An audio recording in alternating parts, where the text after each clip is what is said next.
जय हिंद everyone, this is Sunny Sharma. Welcome to the YouTube channel of PW nursing वाला। आपका बहुत बहुत स्वागत है भाई। आप लोगों के लिए फिर से एक और वैकेंसी आउट हो चुकी है, एक और अपडेट के साथ आपके सामने। तो भाई अब की बार है एनएचएम झारखंड के द्वारा स्टाफ नर्स और बाकी के जो नर्सिंग के पोजीशंस होती हैं उसके लिए वैकेंसीज आपकी आउट हुई हैं। और झारखंड वाले बच्चे जो वेट कर रहे थे या जो भी इसके लिए अब एलिजिबल रहेंगे उन सब बच्चों के लिए तो कितनी पोस्ट है, कैसे कैसे आपका एलिजिबिलिटी क्राइटेरिया और प्रोसेसिंग रहने वाली है, वो सारी चीजें हम इस वीडियो के अंदर देखेंगे। तो चलिए स्टार्ट करते हैं। राष्ट्रीय स्वास्थ्य मिशन अंतर्गत संविदा आधारित पदों पर विभिन्न कार्यक्रमों में ANM, staff nurse, lab technician, counsellor, pharmacist, इनकी जो है पोजीशंस आउट हुई हैं बैकलॉग के साथ। बैकलॉग भी इसमें जो है शामिल रहेंगे। ठीक है, यहाँ पर आपको इसकी ऑफिशियल वेबसाइट भी दे रखी है nhmhazaribagh.in। इस पर जो आप अपना जो भी अपलोड करना है आपको या एप्लीकेशन फॉर्म फिलअप करना है इसके थ्रू आप कर सकते हैं।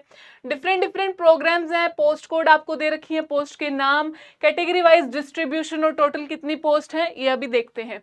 तो अभी सबसे पहले प्रोग्राम RMNCH+A, इसके अंदर अगर हम देखें एएनएम की आपकी पोस्ट है 28, टोटल स्टाफ नर्स की 46 पोस्ट है। ठीक है, उसके बाद आपकी फार्मासिस्ट एंड ऑल ये सारी पोजीशंस आपको देखने को मिलेंगी। और राष्ट्रीय बल सुरक्षा कार्यक्रम RBSK के तहत अगर हम देखें तो यहाँ पर एएनएम की 3 पोस्ट है, स्टाफ नर्स DEIC की 1 पोस्ट है। उसके बाद अगर हम आगे चले SNCU NBSU के तहत तो स्टाफ नर्स SNCU की यहाँ पर 7 पोस्ट है।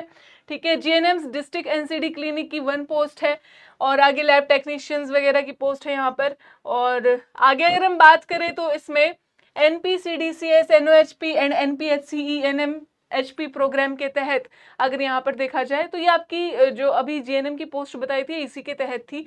उसके बाद जीएनएम CHC एनसीडी क्लिनिक की 3 पोस्ट और हैं यहाँ पर इसी के अंदर। और आगे अगर हम बात करें इसमें तो आपकी NUHM के तहत यहाँ पर और स्टाफ नर्स जिसका पोस्ट कोड 34 है, स्टाफ नर्स UPHC की 3 पोस्ट है यहाँ पर और ANM की 2 पोस्ट आपको यहाँ पर देखने को मिलेंगी। ठीक है, तो ये डिफरेंट डिफरेंट प्रोग्राम्स के अंदर नंबर ऑफ पोस्ट का डिस्ट्रीब्यूशन आप लोगों ने देखा। ठीक है, अब आगे अगर हम देखें तो आप ऑनलाइन एप्लीकेशन यहाँ पर जो है स्टार्ट हो गई है 14 जुलाई से, 14 जुलाई 2026 से सुबह 10 बजे से ऑलरेडी स्टार्ट हो चुकी है। और लास्ट डेट आपकी जो इसमें रहने वाली है वो 30 जुलाई रहने वाली है भाई। ठीक है, अगर हम लास्ट डेट की बात करें तो इसमें 30 जुलाई 2026 आपकी लास्ट डेट रहेगी, तब तक आप जो है इसमें फॉर्म फिलअप कर सकते हैं। ठीक है, ठीक है भाई। तो रजिस्ट्रेशन आप सभी, ये यहाँ पर रजिस्ट्रेशन की प्रोसेस आप लोगों को दे रखी है आगे। ठीक है, ऑनलाइन मोड ऑफ एप्लीकेशन आपका रहने वाला है फॉर्म फिलिंग का। और अगर हम बात करें कि भाई एप्लीकेशन फीस आपकी कितनी रहेगी तो सामान्य वर्ग, ओबीसी वर्ग और ईडब्ल्यूएस कैटेगरी मतलब जनरल, यूआर कैटेगरी और ओबीसी और ईडब्ल्यूएस कैटेगरी की 300 फीस यहाँ पर रहने वाली है। SC ST और विमेन ऑफ ऑल कैटेगरीज इनकी जो फीस यहाँ पर रहने वाली है 200 रुपीज रहने वाली है। ठीक है, तो यहाँ पर QR कोड को स्कैन करके यहाँ पर गिवन है आपको जो है इसमें फीस सबमिट करनी है अपनी। और यहाँ पर आगे जो है आपका इसने बोला है कि एग्जाम पैटर्न वगैरह क्या रहने वाला है। तो यहाँ पे देखो, अभ्यर्थियों का चयन शैक्षणिक एवं तकनीकी प्राप्तांक तथा आवश्यकता अनुसार लिखित परीक्षा, कौशल जांच एवं साक्षात्कार में से एक अथवा अधिक में प्राप्त कुल अंकों के आधार पर किया जाएगा। यानी कि आपका जो मेरिट है, एकेडमिक्स भी देखा जा सकता है, यहाँ पर रिटन एग्जाम भी हो सकता है, स्किल टेस्ट भी हो सकता है, इंटरव्यू भी हो सकता है। इन्हीं के आधार पर जो है आपका सिलेक्शन होगा। अगर हम देखें तो टोटल 100 मार्क्स आपका जो है इसमें सब चीजों का रहने वाला है, जिसमें से 60 अंक शैक्षणिक और तकनीकी योग्यता को प्राप्तांक के आधार पर एवं शेष 40 अंक जो है यानी 40 मार्क्स इसमें से आपके लिखित परीक्षा, कौशल जांच और साक्षात्कार यानी कि 40 मार्क्स का केवल आपका रिटन एग्जाम, आपका इंटरव्यू, आपका स्किल टेस्ट रहेगा और 60 मार्क्स आपके एकेडमिक्स का देखा जाएगा। ठीक है, तो ये सारी इसमें जो है आपको दे रखी है। डेट्स आपको यहाँ पर मैंने बता दी है। ठीक है, डेट्स आपकी क्या क्या रहने वाली हैं। आवेदन अपलोड करने की 14 जुलाई से 30 जुलाई तक आपकी रहेगी। 30 जुलाई शाम 5 बजे तक इसमें लास्ट डेट है आपकी।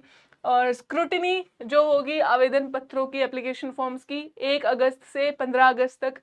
और जो भी योग्य अयोग्य अभ्यर्थियों की सूची प्रकाशन, वो लिस्ट जो जारी की जाएगी कि कौन एलिजिबल है कौन नहीं है, वो 16 अगस्त 2026 को अपलोड हो जाएगी। और जो भी आपको करेक्शंस करने हैं, मान लो अगर आपका एप्लीकेशन फॉर्म का स्टेटस रिजेक्टेड है और उसमें आपको करेक्शंस करने हैं, तो 17 अगस्त से 21 अगस्त तक का आपको टाइम दिया जाएगा। इसमें अंतिम सूची फाइनल जो आपको लिस्ट प्रोवाइड की जाएगी, जो जो इसके लिए एलिजिबल रहेंगे, वो 23 अगस्त 2026 को प्रोवाइड कर दी जाएगी। ठीक है, उसके बाद आपका जो एडमिट कार्ड वगैरह है 24 अगस्त से 26 अगस्त तक यहाँ पर आपको देखने को मिलेगा। और परीक्षा की तिथि भी यहाँ पर दी गई है। एग्जामिनेशन डेट जो आपकी रहने वाली है 30 अगस्त 2026 या 6 सितंबर 2026, ये आपकी एग्जामिनेशन डेट्स यहाँ पर जारी की गई हैं।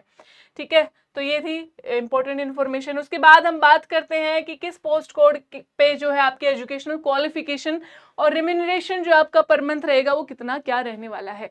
तो जब हम एजुकेशन क्वालिफिकेशन की बात करते हैं, यहाँ पर ANM है तो 10+2 होना चाहिए आपका, या आप लोगों ने ANM कोर्स जो है रिकॉग्नाइज्ड बाय गवर्नमेंट और अप्रूव्ड बाय INC इंस्टीट्यूशन से कंप्लीट होना चाहिए। झारखंड काउंसिल के अंडर रजिस्ट्रेशन होनी चाहिए।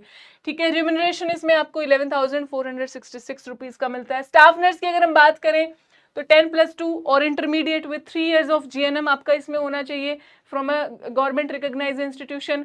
झारखंड नर्सिंग काउंसिल के अंडर आपकी रजिस्ट्रेशन होनी चाहिए। मतलब एलिजिबल आप ऑल ओवर इंडिया से कोई भी इसमें अप्लाई कर सकता है, लेकिन इसमें रजिस्ट्रेशन झारखंड नर्सिंग काउंसिल का मांगा गया है। तो ये चीज आपको ध्यान रखनी है। ठीक है, रिम्यूनरेशन की बात करें तो 16,564 रुपीज पर मंथ ये आपका रहने वाला है। ठीक है, और ये जितनी भी आपको पोस्ट कोड के साथ बाकी की जैसे स्टाफ नर्स DEIC की अगर हम बात करें तो इसमें भी आपका जो है 10+2 GNM मांगा गया है, और इसमें आपका 1 year ऑफ एक्सपीरियंस भी मांगा गया है। ठीक है, यहाँ पर जब आप RBSK के अंडर, राष्ट्रीय बाल सुरक्षा कार्यक्रम के अंडर अगर स्टाफ नर्स की बात करें, इसकी वैकेंसी की बात करें जिसका पोस्ट कोड है 12, तो उसमें आपका जो है 1 year ऑफ एक्सपीरियंस भी मांगा गया है। और 15,000 रुपीज इसका रिम्यूनरेशन रहने वाला है पर मंथ। ठीक है, उसके बाद अगर हम staff nurse SNCU post code 16 की बात करें तो इसमें अगेन GNM जो है इसमें फिल कर सकते हैं, और झारखंड नर्सिंग काउंसिल के अंडर रजिस्ट्रेशन मांगा गया है। इसका रिम्यूनरेशन आपको 16,564 पर मंथ जो है मिलने वाला है।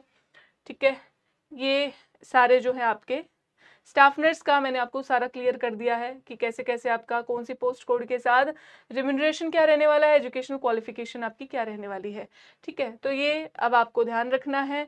जो भी बच्चे इसमें एलिजिबल है, अब यहाँ पे staff nurse UPHC NUHM programme के तहत स्टाफ नर्स UPHC, इसके लिए आपका अगेन 10+2 या फिर GNM इसमें बिल्कुल नेसेसरी है, और 1 year ऑफ एक्सपीरियंस इसमें भी आपका मांगा गया है। 15,015 जो है यहाँ पर आपकी रिम्यूनरेशन रहने वाला है पर मंथ। मैं फिर से रिपीट करती हूँ, स्टाफ नर्स UPHC का आपका या तो आप 10+2 है या फिर intermediate along with 3 years of GNM with 1 year of experience. ठीक है, ये आपका एलिजिबिलिटी क्राइटेरिया एजुकेशनल क्वालिफिकेशन का। ठीक है, तो ये सारी डिटेल्स थी जो आपके नोटिफिकेशन में मेंशन है, जो मैंने आपको बता दी है, क्लियर कर दी है। आई होप आप लोगों को सब कुछ स्टार्टिंग से एंड तक देखने के बाद समझ आ गया है। एलिजिबल हर कोई है, ऑल ओवर इंडिया से आप अप्लाई कर सकते हो, लेकिन झारखंड रजिस्ट्रेशन नर्सिंग काउंसिल का रजिस्ट्रेशन यहाँ पर मांगा गया है कुछ पोस्ट में स्टाफ नर्स की कुछ प्रोग्राम्स के तहत। ठीक है, तो वो आपको फुलफिल करना है। ठीक है, और जो भी इसके आगे अपडेट होगी, सारी डेट्स वैसे इसमें मेंशन्ड है। अब आप लोगों को बस प्रिपरेशन करनी है, सिर्फ ये देखना है कि आप एलिजिबल हैं या नहीं, और अपनी प्रिपरेशन में लग जाना है। कि ये सारी डिटेल्स आप लोगों को बता दी गई हैं। अब आपसे मिलेंगे ऐसी ही किसी अपडेट के साथ नेक्स्ट वीडियो में। तब तक के लिए बाय बाय, टेक केयर, जय हिंद।